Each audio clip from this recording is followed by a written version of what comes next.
నా పేరు వినపడితే నా తమ్ముళ్ళు చెల్లెళ్ళు బాధపడతారయ్యా. ఈ ఇంట్లోనే కాదు, ఈ దస్తావేజులో కూడా నా పేరు ఉండకూడదు. నేను ఇక్కడ సంతకం పెట్టి వీళ్ళ మనసు నొప్పించలేను. అయ్యా, మొత్తం వదిలేసి మీరెలా బతుకుతారయ్యా? ఎండకు నీడలా, వర్షానికి గొడుగులా నన్ను ఇన్నాళ్ళు కాపాడింది. కష్టాల్లో సుఖాల్లో నాకు తోడుగా నిలిచింది. నా నిజమైన ఆస్తిని, కుటుంబ గౌరవాన్ని కాపాడింది. ఇదేరా నా ఆస్తి, అంతస్తు. ఇదే మా నాన్నగారిచ్చిన లంగోట. బంగారం లాంటి తమ్ముళ్ళే లేనప్పుడు నాకు మాత్రం ఈ బట్టలెందుకురా? వెతికిన దొరకదే రూపం, అరి పిలిచిన పలకదే ప్రాణం. వెతికా నువ్వు నడిచిన దారుల్లో, బ్రతికే నువ్వు విడిచిన శ్వాసల్లో. హో నీడ నడిగా, గాలి నడిగా, ఎక్కడని నా ప్రాణం. ఏరు నడిగా, ఊరు నడిగా, ఎందుకని మౌనం? బాధనను విడువనని తడిమినది వెంటపడి.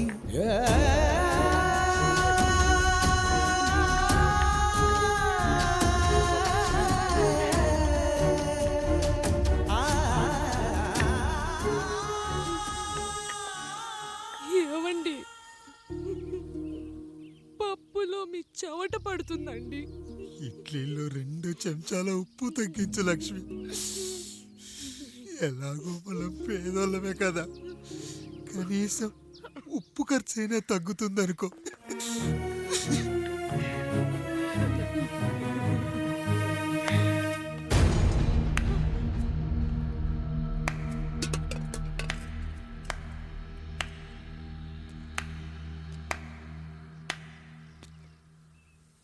పప్పు రుబ్బుతున్నావా పెదరాయుడు? ఎవడికైనా చేసిన పాపం పండుతుంది అంటారు. నీకు మాత్రం అదిగో అలా పిండయింది. అరే రే రే రే రే, చేతి నిండా భార్యలు, ఇంటి నిండా బంధువులు, బీరువా నిండా డబ్బులు, ఊరి నిండా జనాలు. ఏరి ఎక్కడ? ఇంటర్వెల్ ముందు ఇంటర్ చదివే కుర్రాడు ఏదో ఆవేశంగా డైలాగులు చెప్పాడు, సెకండ్ హాఫ్ కు మర్చిపోతాడు అనుకున్నావు కదూ? మర్చిపోవడానికి నువ్వు నాకు ఇచ్చింది అప్పు కాదు, ద్రోహం. అమ్మ వచ్చిన ప్రతిసారి అడిగేవాణ్ణి, అమ్మా నాన్నెక్కడా అని. నీ గురించి తెలిసాక నీ ముందుకొచ్చా, నీ బ్రతుకుని ఇక్కడి దాకా తీసుకొచ్చా. పిక్చర్ అభి బాకీ హే మేరా పితాజీ.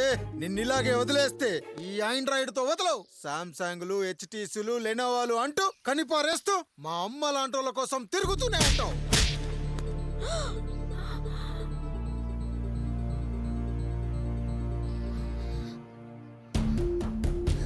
అమ్మా అమ్మా, ఛీ, నన్నలా పిలవకురా. ఎవరిని పట్టుకొని ఎన్ని మాటలు అంటున్నావురా? రాయికి వరమిచ్చిన రాముడు దేవుడైతే, ద్రౌపదికి చీరిచ్చిన కృష్ణుడు దేవుడైతే, నాకు బిడ్డనిచ్చిన ఆయన కూడా దేవుడేరా. ఏంటి, ఇలానే వదిలేస్తే బిడ్డల్ని కంటూ వెళ్తాడా? అసలు ఆయన కంటూ సొంతంగా ఒక్క బిడ్డ కూడా లేడు.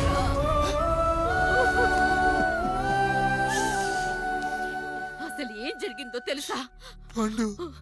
మీరుండండి అయ్యా, ఉండండి. మొదటి భార్యని చేసుకున్నాక పిల్లలు పుట్టలేదని రెండో పెళ్లి చేసుకున్నారు. ఆవిడకి పుట్టలేదు. మూడోసారైనా తగులుతుందనుకున్నా, తనకే పుట్టలేదు. పిల్లల కోసం పెళ్ళాలని మార్చాడే కాని వాళ్ళని వదిలేయలేదురా. అదిరా మా పెద్దయ్య మనసు. ఆయన దగ్గర బాణం ఉంది కానీ లేదురా, అసలు నీ తండ్రి ఎవరో నీకు తెలుసా? తెలుసా? ఇదిగో ఈ కాముడేరా నీ తండ్రి. గేదె నల్లగా ఉన్నంత మాత్రాన పాలు తెల్లగా ఎలా ఉన్నాయనే కదరా నీ ప్రశ్న.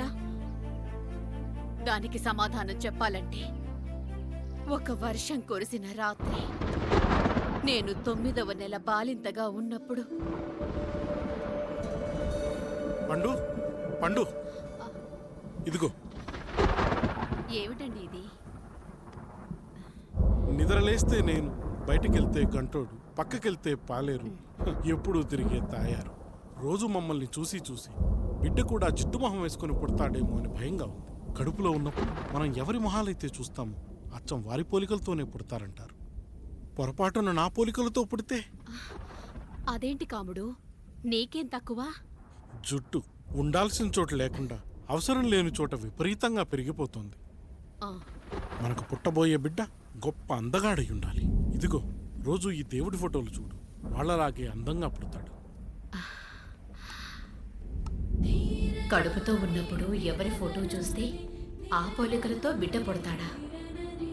కనిపించని దేవుడి పోలికలు నా బిడ్డకెందుకు? ఈ ఊరికి దేవుడు రాయుడు. నా బిడ్డ ఆయనలాగే పుట్టాలి, ఆయనలాగే పుట్టాలి.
ఏంటి పండు ఇలా వచ్చావు?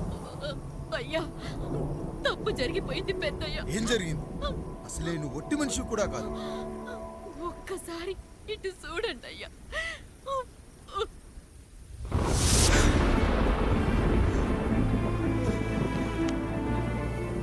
వీడేంటి అచ్చం నాలా ఉన్నాడు? అసలేంటి, ఎందుకు ఇలా జరిగింది? నువ్వు ఎప్పుడైనా చీకట్లో పంపు సైడ్ దగ్గరికి వచ్చావా?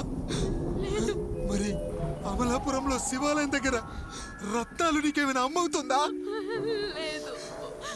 పిఠాపురంలో పద్మ, రామాపురంలో లక్ష్మి, కాకినాడలో సుజాత. అయ్యో దేవుడా, అయ్యా, అసలు ఇదంతా ఎలా జరిగింది పండు? అయ్యా, ఇదంతా కాముడి వల్లే అయ్యా, కాముడి వల్లే. కాముడా? కాముడి కుటుంబానికి నాకు ఏం గుర్తు రావట్లేదే. ఎన్నని గుర్తు పెట్టుకోగలను నేను మాత్రం. అయ్యా, అది కాదయ్యా.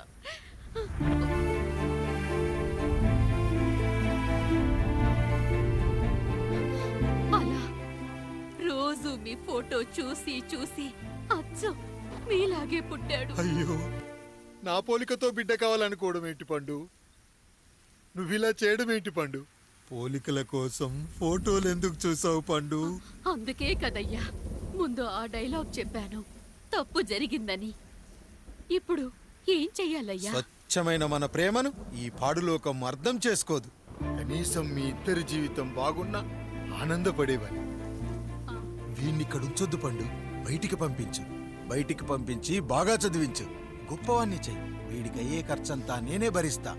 అవసరమైతే ఆ డబ్బు కాముడి జీతంలో కట్ చేద్దాం. అయ్యా, వెళ్లే ముందు వీడికొక పేరు పెట్టండి అయ్యా. వీడు ఇంకో రాయుడు, అంటే ఇంగ్లీష్లో అండ్ రాయుడు, అండ్ రాయుడు.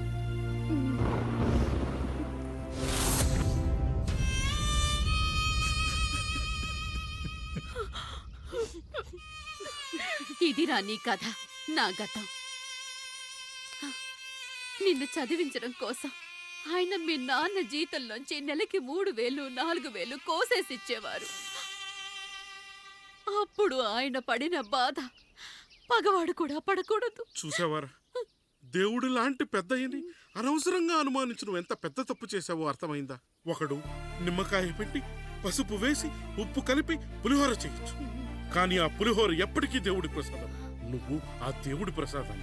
ఇక ఆయనే మీ నాన్న.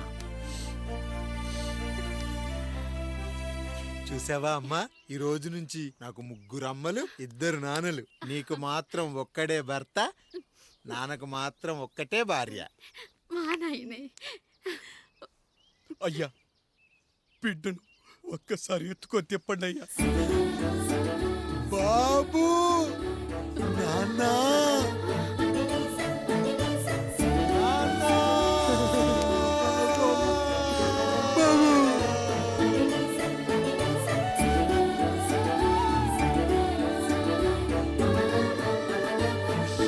నన్ను క్షమించు నాన్న. ఇప్పటికైనా నిజం అర్థం చేసుకున్నావు. అది నాకు చాలురా, చాలు. చాలదు నాన్న. నిన్ను ఏలెత్తి చూపిన జనంతో చెయ్యెత్తి దండం పెట్టించాలి. అన్నయ్య కంటే ఆస్తి ముఖ్యమనుకున్న మన కుటుంబానికి గుణపాఠం నేర్పించాలి. ఇక నాకు వదిలే నాన్న, నేను చూసుకుంటా. అయ్యా అయ్యా రండయ్యా, పెద్దరాయుడు గారు సరిపోతున్నారయ్యా. రండయ్యా, మీరన్న వచ్చి ఆపండి అయ్యా. అయ్యా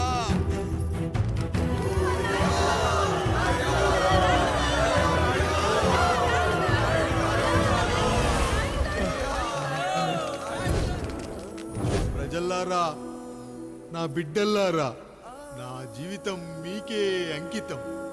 మళ్ళీ జన్మంటూ ఉంటే మీకోసం తిరిగి వస్తాను.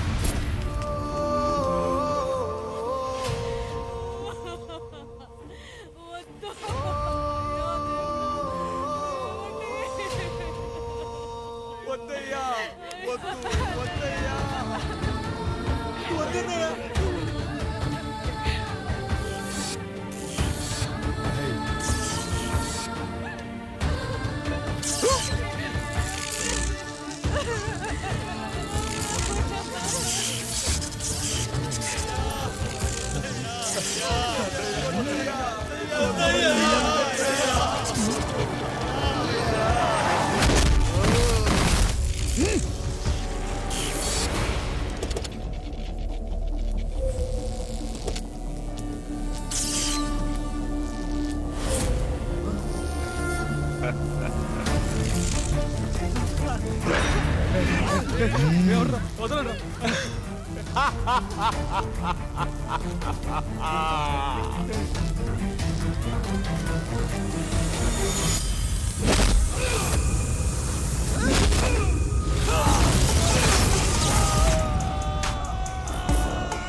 ఎవడొస్తాడు? నిన్ను కాపాడటానికి ఎవడొస్తాడు? ఏసేంట్రా?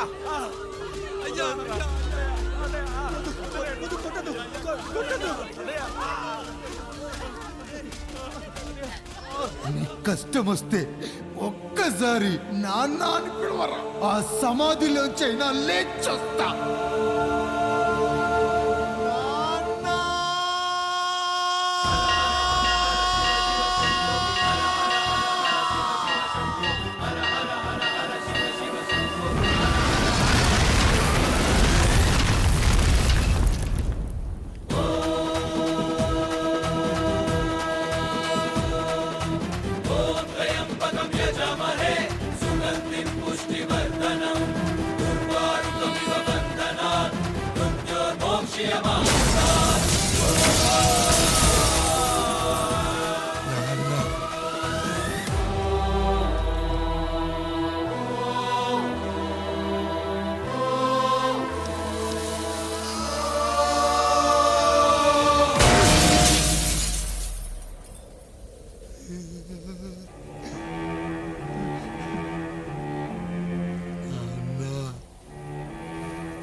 లేచి నిలబడండి, కొట్టండి, గట్టిగా కొట్టండి, కసితీరా కొట్టండి.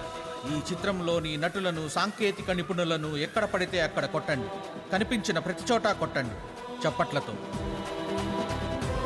విడివిడిగా ఉన్న వ్యక్తుల మధ్య బంధాన్ని నిలిపేది కుటుంబం. విడిపోయిన కొబ్బరి ఆకులను కలిపి ఉంచేది కొబ్బరి మట్ట. కుటుంబం కోసం నిలబడ్డ ఎందరో అన్నయ్యలకు మా ఈ చిత్రం అంకితం.